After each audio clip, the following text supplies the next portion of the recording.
Welcome to One on One. I'm Greg Bassett from the Salisbury Independent Newspaper, and today I have as my guest Art Cooley. Good afternoon. Art is a very humble guy, so it's going to be interesting to see me try to pull stuff out of him today. But one of the things that always amazed me about Art used to own Shoreland Freezers, and his name is Cooley. That joke's too old to still be telling. Oh, it. I thought I invented that joke. Well, welcome, Art. Thank you. Art is the fresh winner of the Frank Morris Award here through the Community Foundation in Salisbury. Tell us about that award. I know you don't like to talk about yourself, but you have a great history of community service, so I want to talk about that a little bit. Well, first, Frank Morris was a terrific guy and a role model for any young businessman in town because he was an excellent businessman, straightforward, honest, diligent businessman. Carried those traits into his political career as mayor and demonstrated clearly how to behave in your community and try to give back. So he was a wonderful example, and he and Sue, I call friends, and Jim, I know. So Frank was a role model for me, and I was surprised. My wife knew something was going to happen, and she kept the secret, which is unusual. Usually there's something she gives away, but none of my friends who happened to know or my wife gave anything away, and I was just completely surprised and floored by the honor. And it's funny because I always say that we have a sort of a young group that is sort of taking over Salisbury now in leadership positions. And I always say it's unprecedented. And people go, no, Frank Morris was the youngest elected mayor in Salisbury history. He was one of the young guys who helped change things at that time. I agree. And each generation they're going to say that. You know, back when I was young, there were other people that were active and involved, and it's good to see another group come along. Probably the worst aspect of it is it now makes us feel old. Right. But if you don't have that young blood coming in, things are going to slow down and stagnate. So I'm glad to see the younger guys picking up the slack, and gals, excuse me. Right. And you've had leadership positions in a lot of the great nonprofits. You've been on a lot of the great boards in town, so you've been very involved in lots of stuff. But I worked with you last fall a little bit on the Salisbury Award. You sort of presided over that, which is a great award that went on for years. It's taken a few hiatuses. It's come back. But you guys have changed the way the award's given, so it's not quite the classic banquet and everyone claps for a guy or a woman. It's more casual now, and it's just changed a lot. So talk about that a little bit. It has changed. Was first created and given in 1926, I believe, and it missed a few years during the war and at other chunks of time. I guess 7 or 8 years ago, maybe, I was invited to join the Board of Trustees who look into the community and try and pick someone they feel is deserving of the award. And it really depends on the person and the opportunity as to whether we let them know in advance and have a banquet or a function of some kind, or whether we try to catch them by surprise and really make it a particularly special event, as we did with Bonnie Luna and the Magi Fund this year during the Choral Festival. I think the first year I presented the award as chairman of the trustees was at a Greater Salisbury luncheon when Lewis Riley was introducing his successor as Secretary of Agriculture. And he was invited there to introduce the secretary. However, before he took the podium, I was invited up to make a few comments, and we sprung the award on him. And it's one of the few times I think I've seen Lewis is speechless almost. So, but it's fun doing that. When you do something like the Ben's Red Swings, it's hard to make it a surprise, but when you do the Community Foundation at their annual banquet, it's not. So the award is for either a specific action that someone has done, or a body of work over time. It can be either. It can go to an individual in the greater Salisbury area, or it can go to an organization, as it did, I believe, for the first time during the war. Right. So it's a very special award. It's the oldest. There are many more awards these days, as you know. Since the community foundations come on board, they have a wonderful set of awards, Right. as does the university. But this one's the old one that you dust off, and, Right. and carries kind of a special aura about it, I think. To me, it's the real one. And, Yeah. and I think the test is when you read the list of names or you hear who got it, you always go, that makes sense. That person deserves that. Mhm. It's not like, what? You know, Yeah. I know the Ocean City Award, a couple of years, some people down there get it, and I'm like, what? But the Salisbury Award it just has a different feel about it. And I know you got Bill Otis last year. You surprised him in an incredible way. Yes. Probably a man who doesn't like surprises a lot, but the great developer, realtor, downtown advocate, Bill Otis, you caught him somehow.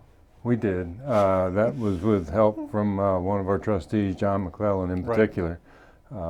Had Bill invited to a function that was supposedly related to John's company, Sperry Van Ness, up in William Hall's offices at One Plaza East, while we set up for an ambush down in the lobby. Right. And then they brought him down in the elevator, and he was quite surprised.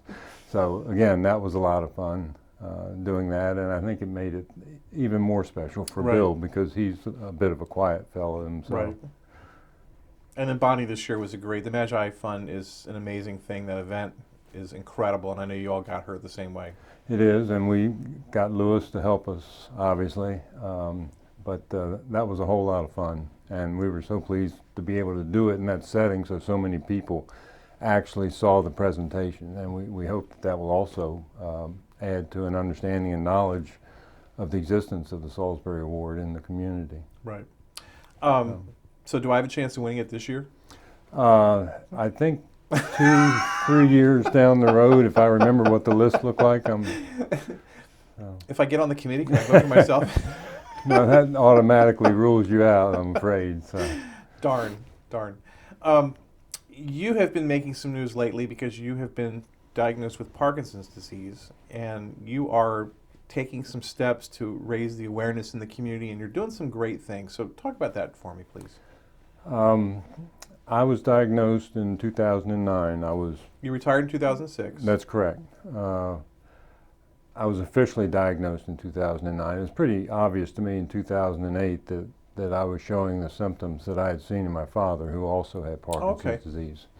And my mother had a Parkinsonism called progressive supranuclear palsy, which is actually even more complicated because it doesn't respond to the medications as well as Parkinson's disease. But I remember seeing my father with a tremor and seeing his normally very attractive handwriting for a man get small and erratic, and his gait began to shuffle a little bit and so forth. And those were the early symptoms that I saw, the handwriting and the tremor at rest in one hand, which is one of the cardinal symptoms used by neurologists to diagnose the disease. And I had my annual physical in January. My physician here locally concurred, and I went to the neurologist and was referred to a movement disorder center on the Western Shore, because there are no Parkinson's disease and movement disorder centers anywhere on Delmarva. From Wilmington down to Cape Charles, there are none. You've got to go to University of Maryland, Johns Hopkins, up to Pennsylvania, Georgetown, to find a neurologist with the additional training specializing in movement disorders. And that's one of the things I come back to that we're trying to address in some couple of ways with our support group. But I went up and ended up with a relationship with Johns Hopkins, and they're a terrific group of folks there. They've come down and done programs here to help with the awareness aspect of it. So the diagnosis was effective. I went looking for a support group, and there was not one. There had been one a few years before, but the folks that had kind of operated or directed it had moved to Texas, and no one really picked up the mantle, and so they kind of died out. So with a couple of other folks we heard Becky Dunlop, who's the nurse coordinator for the Johns Hopkins Center, speak down at Ocean Pines, and we came back here and decided we wanted to start a group. Designed a simple flyer, took it to all the doctor's offices, to the pharmacies, to the physical therapies, stuck them on bulletin boards in the grocery stores, inviting them to a March meeting. This was 2010 at the Community Foundation, and did not know what to expect. And we were absolutely floored when 53 people walked in the door and we overflowed the room. Wow. So that was our start. We moved quickly to MAC that was a little better suited to handle us, and they have been fantastic as a host ever since. We're up to about 130 names on our list. Not everyone comes to all the meetings. The meetings might have 25 to 35 people. But time and again I'll have people say to me the support group is one of the best things they ever did, because they have an opportunity to come in there.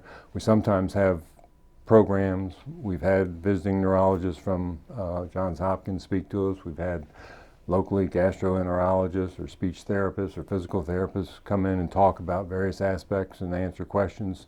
That's all helpful. That's education for our members about the disease.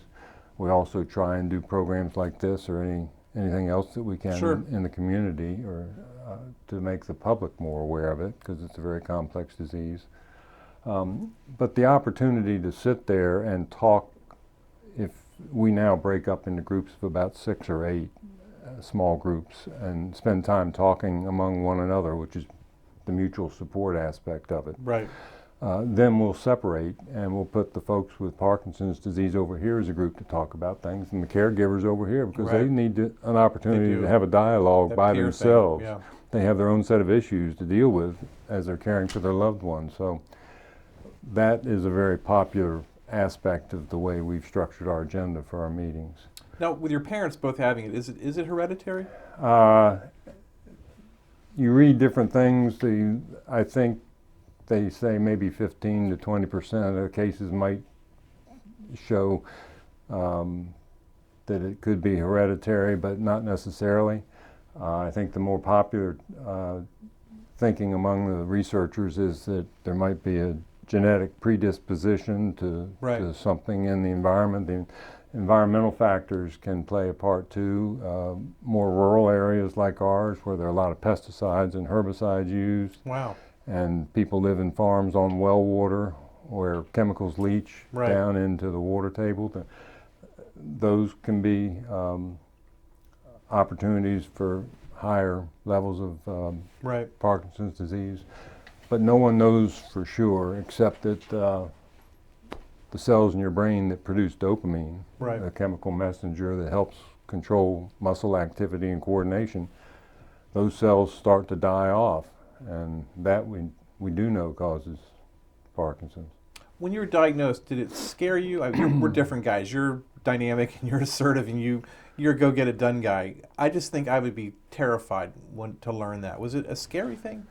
No, it was aggravating and irritating, and ticked me off, because I had some ideas of things I wanted to do that had to change, and I knew would change more down the road. So, but at that point, I mean, you can sit there and sob in your bucket, or you can get on your bike and pedal and go do something about it. Right. And that's kind of the approach I took.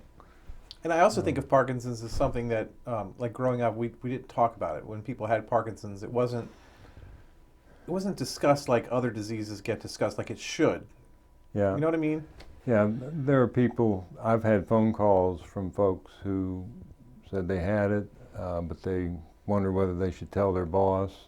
They weren't showing a whole lot of symptoms, but they were scared about that, or people that were reluctant to go out in public because they would freeze, for instance, as they transitioned from the tile floor at the entryway of a restaurant onto the carpet. Right. That would be a place where they would just freeze and sit there. And in all cases, I encourage them to just attack the moment, if you will, basically. There are ways to deal with the freezing. Your boss needs to know, and if he fires you because of it, he's a jerk.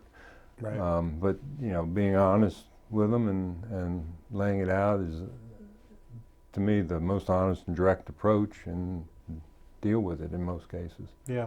I know when I was a reporter and I worked in Washington, D.C. for a while, and Janet Reno was the Attorney General at the time, and she would have a weekly press conference, and I would have to go cover it sometimes.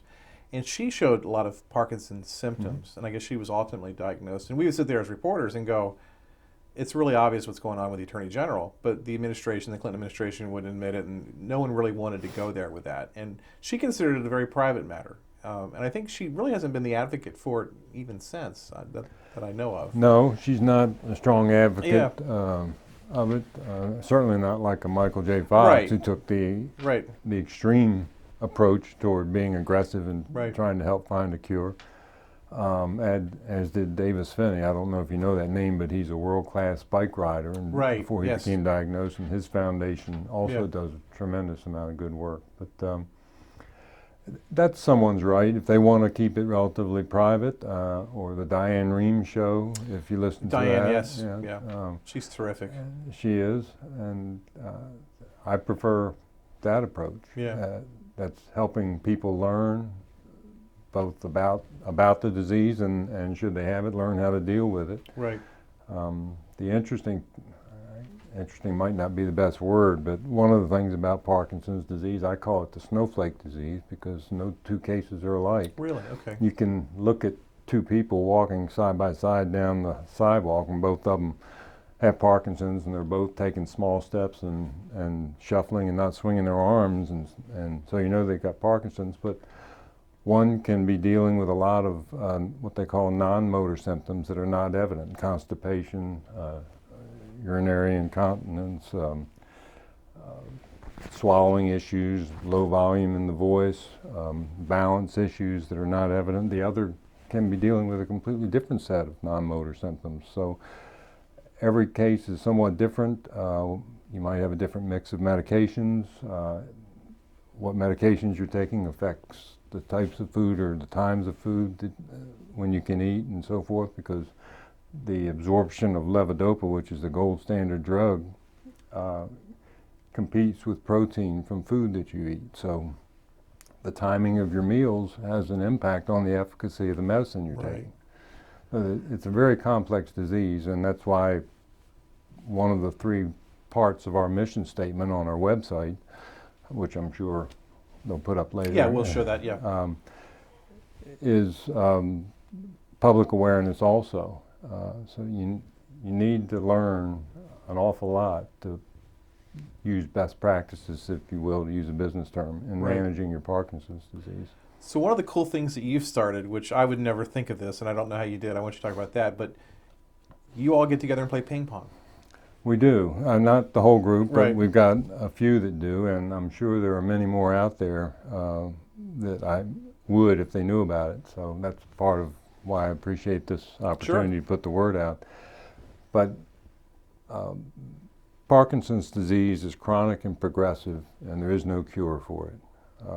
Medications and surgical interventions help control the symptoms so that they improve your quality of life, but neither will slow the progression of the disease or cure the disease. The only thing at this point that researchers feel can possibly be neuroprotective or slow down the progression of the disease and improve your quality of life is exercise. It needs to be regular exercise and fairly rigorous exercise or activity. There are actually 2 things, exercise and activity. Exercise would be something that might be structured to achieve a certain purpose, like a Tai Chi class or a Zumba class or that type of thing to help strengthen you in certain ways to improve your balance. An activity might be bike riding or gardening or playing table tennis or something else. Both are important. You need to do both. You need to do them regularly. If you sit on the couch with your remote control, you're not going to help yourself. But I read some articles. I played table tennis as a kid with my brother in the basement on an old plywood table. And I loved the game, but I hadn't played in 20-some years. And I read some articles about how good it was as a form of exercise for everyone, but particularly for people with Parkinson's, because as opposed to just walking around the block or riding your bike or your treadmill, now you're having to move sideways. As one neurologist called it, do a crab walk. You've got to reach. You've got stretch, you've got to react quickly, so it helps with your reflexes. It helps with your hand-eye coordination. You've got to try and read the spin and the speed coming off the ball. You've got to plan strategy on what you want to do, so you're utilizing different parts of the brain that you wouldn't normally utilize in routine exercises. It's considered a very good brain sport because it makes you use parts of the brain that develop strategy and so forth. So all of these aspects, plus the fact that you can play doubles, mixed doubles, it can be a social event for you if you want it to be. It can be a competitive event if you're a competitor like I try to be, and I want to beat who I'm playing. I don't mind joking with them too, as long as I'm winning. But, you know, but it's fun. Yeah. And because it's fun, hopefully it's going to keep you coming back. So we've formed a table tennis club with a very generous and supportive grant from the Rotary Club of Salisbury, and the District 7630 of Rotary made it possible down at Crown Sports, which also made it possible. Bill Hearn and Crown have been terrific. Aren't they great? And, yeah. Kathleen, the Community Foundation also helped. So we've had some help, but we've been able to set up a club down there 3 times a week with 6 tables and a robot.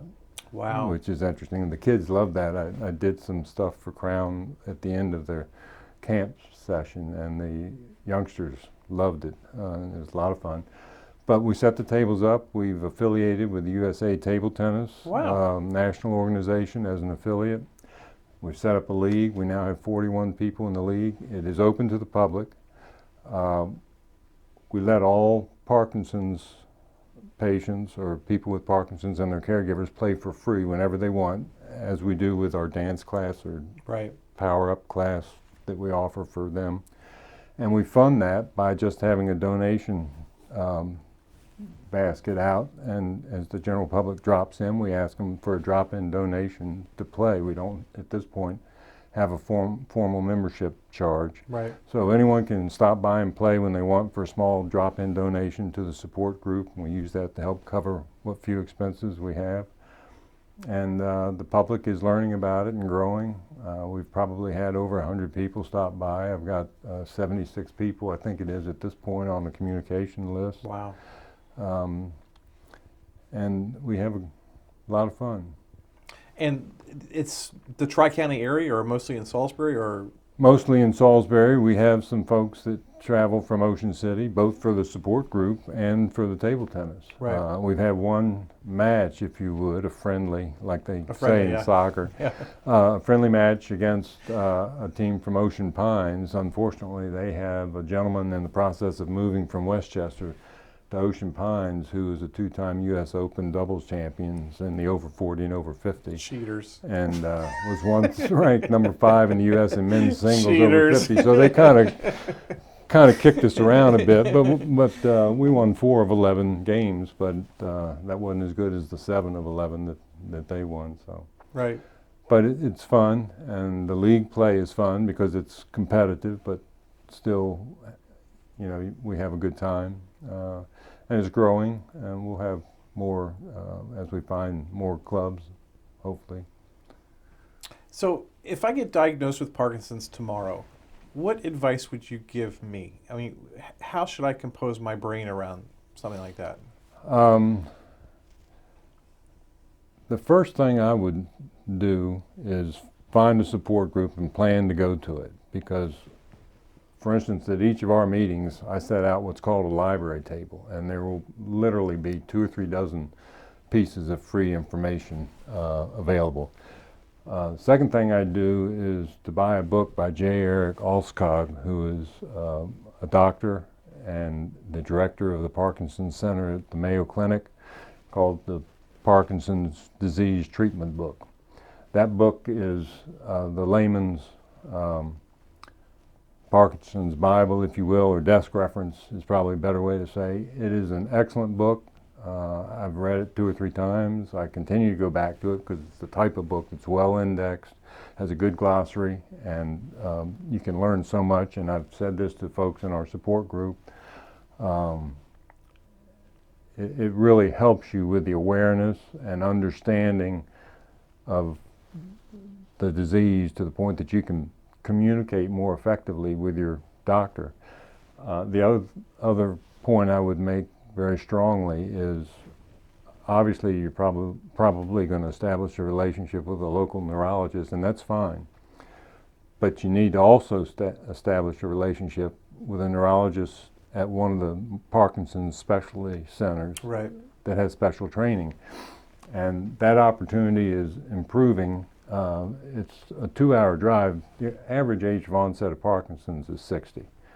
So that means there are people in their 70s that are just getting it, and they really shouldn't spend 2.5 hours each way on the same day on the road trying to drive in downtown Baltimore. Right. So telemedicine is something we've been working hard on. Right. And it's coming more quickly now. There's a study that we're working on with Johns Hopkins. Peninsula Regional has expressed an interest in trying to be a part of the development of telemedicine down here, and we've talked with them, and that I think is going to move forward.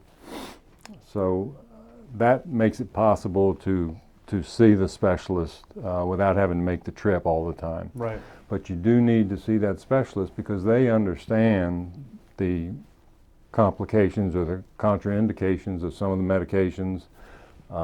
They understand the food dietary impact on certain medications, whether you add a dopamine agonist to your levodopa or an MAO B inhibitor. Right.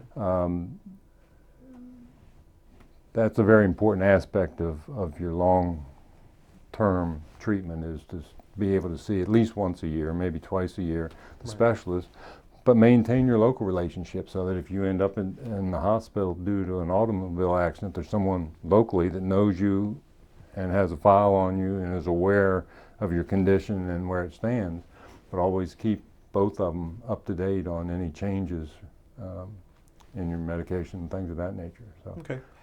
Give me the website again. The group's website is pdlowershore.org. We are now a 501c3. We got it a year ago after about a year and a half of waiting. Yeah. We actually have a website that's a lot of fun, and we'll have information on when we're open for the table tennis club. Okay. And that's lsttclub.org. Stands for Lower Shore Table Tennis Club. It's lsttclub.org. And people should stop in and say hi to you at Crown. They should. We're going to shift in March to a schedule that's a little later in the day, so people don't have to try and sneak out of work. Right now we're open 3 to 5 Mondays and Wednesdays, which is the only slot open. Right. But come on down. The time will always be on the website. There's a calendar on the home page that'll have it. It's free to drop by. We've got some loaner paddles. People can try it out and see how much fun it is, and then come back and see us. That's great. Art Cooley, thanks for coming in. Thanks for talking about this. Well, thanks for the opportunity. Yeah, you talk about it really well, and I just, it's very inspiring to me. Thank you. Well, thank you. Thank you. That's another issue, that's a newspaper term. Another edition of One-on-One here. I'm Greg Bassett from the Salisbury Independent Newspaper, which is why I said issue. And our guest has been Art Cooley, and it's been terrific. So join us here each week on PAC 14.